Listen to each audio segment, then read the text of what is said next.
Good morning, class. Okay, so today we are going to start with a new chapter. All right, that's chapter number 2 of your syllabus. It's known as dispute resolution, also known as alternative dispute resolution. All right, so today we are going to start with dispute resolution. Okay, so when the term dispute resolution comes, what does it mean? In a very simple way, we all know what is the dictionary meaning of dispute, right? We all are humans, isn't it? And we all have gone through some kind of dispute, isn't it? Whether it is directly, indirectly, whether it may be in a very minor or in a very major form, but we all have gone through a dispute, isn't it? For example, let us try to understand the concept, the meaning, the basic meaning of dispute. There are two friends who shares a same room in a hostel. All right, they are two friends. Now, both of them, they disagree to share the study table. All right, A and B both disagrees to share their study table. Then a dispute will arise, isn't it? Because they are not ready to share it, they are fighting, if not physically, verbally, isn't it? So they go to a different person, to whom maybe warden or a PG uncle, isn't it? They go to that person and both of them, they will share their problem, stating that we don't want to share same study table. So what does that person do? He will try to resolve their dispute. All right. At the same thing, in our society also, in our day-to-day life also, there are various disputes, isn't it? There are various disputes, whether it may be dispute among neighbors, dispute among husband and wife, dispute among, let's say, brothers and sisters, brothers, family disputes, isn't it? So there are various disputes in our society, isn't it? So in order to solve those kind of disputes, the concept of dispute resolution has been introduced. Now when we talk about dispute resolution, it is not only in a modern term. In ancient India also, this kind of thing used to be there. If you watch Hindi movies, old Hindi movies, I'm sure you guys must have watched it, isn't it? And over there, what we see, there in a village there is a Thakur type of person, a panchayat, isn't it? That old man is there, and the villagers go to that person and they place their demands, they place their disputes, and that person tries to solve it. So not only in today's time, but this dispute resolution, the concept of dispute resolution has come from the ancient. Even in the Vedas, it has been described. All right, this kind of dispute resolution. So I hope you guys have understood the basic concept. What do we really understand by dispute? All right. So the definition of dispute means dispute resolution or dispute settlement is the process of resolving disputes between parties, as I have already said. If there is a dispute regarding a piece of land between two parties, all right, that two parties may be neighbors, that two parties may be brothers, sisters, family members, whoever, there is a dispute regarding, and the dispute is regarding a plot of land. So if the dispute arises, then where they will go? Obviously they will go to some institution, isn't it? Or they will go to their family members so that they can negotiate, isn't it? So this is what dispute resolution means. Now there are three basic types of dispute resolutions. All right, so there are three basic types of dispute resolutions. They are mediation. The number one is mediation. Now when the term mediation comes, mediation has been evolved from ancient period of time. There was mediation during during the time of Vedas. There is a mediation, the concept of mediation in 21st century also.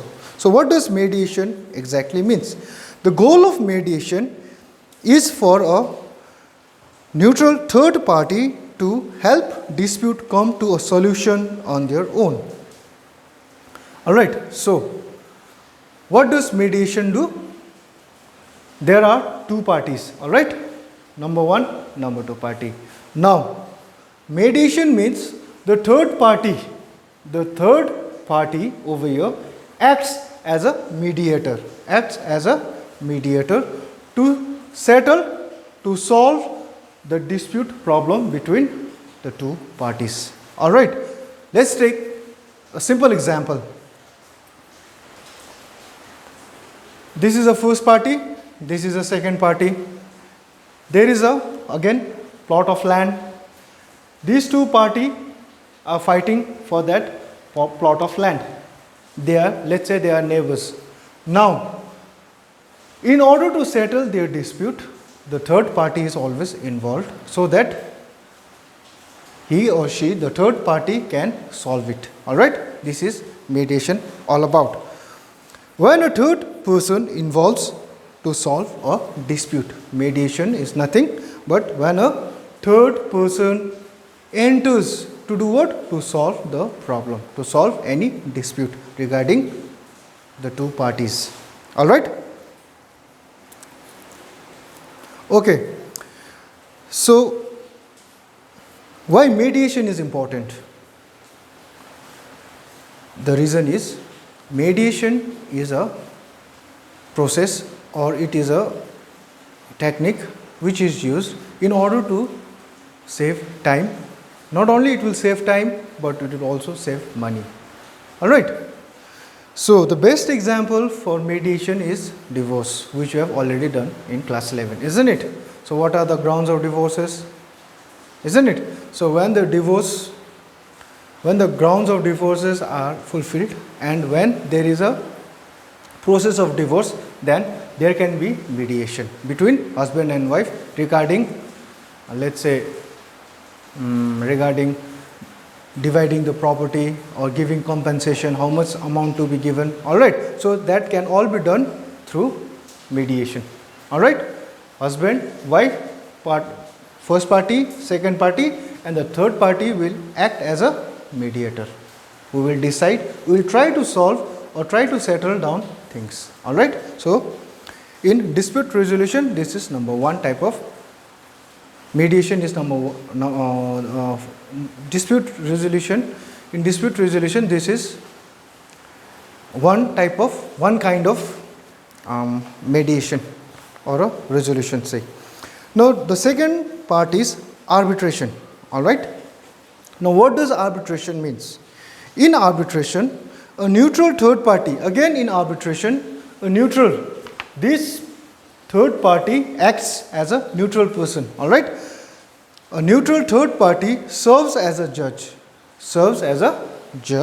who is responsible for resolving the dispute. And so the third party is always responsible to solve the problem and who acts like a judge. Alright, so this is the second one. And the third one is litigation. Now before we go to litigation, let's read out what does arbitration definition says. Arbitration is a procedure in which a dispute is submitted by agreement of the parties to one or more arbitrators who will make a binding decision on the dispute. Alright, so it is nothing but when there is a dispute between two parties, they will always go to the third party who acts as a judge or arbitrator whose job is to settle down their disputes. Alright. Now the third one is litigation. Now this is very common and this is the last one and it is the lengthiest one also, I would say. The most familiar type of dispute resolution is civil litigation, as we have already discussed in class 11. What are the civil litigation? I hope you guys remember who is a defendant, who is a plaintiff, isn't it? The most familiar type of dispute resolution is civil litigation. Typically involves a defendant facing off against a plaintiff before a judge. So over here again, the first party becomes the defendant and the second party becomes the plaintiff, and they both take their problems to whom? To judge in the court. Alright, so I hope you guys have understood the basic thing regarding dispute resolution. I would like to repeat it again, alright, hope in case you guys have don't understood it. Dispute resolution is nothing but it is a process, it is a step taken to settle down things. As we know, we are humans, our behavior is always different from one another, our thinking is always different from one another, isn't it? So, whenever there is a dispute between two parties, alright, whenever regarding anything, so what does dispute resolution do? It tries to settle down things between the two parties. Alright?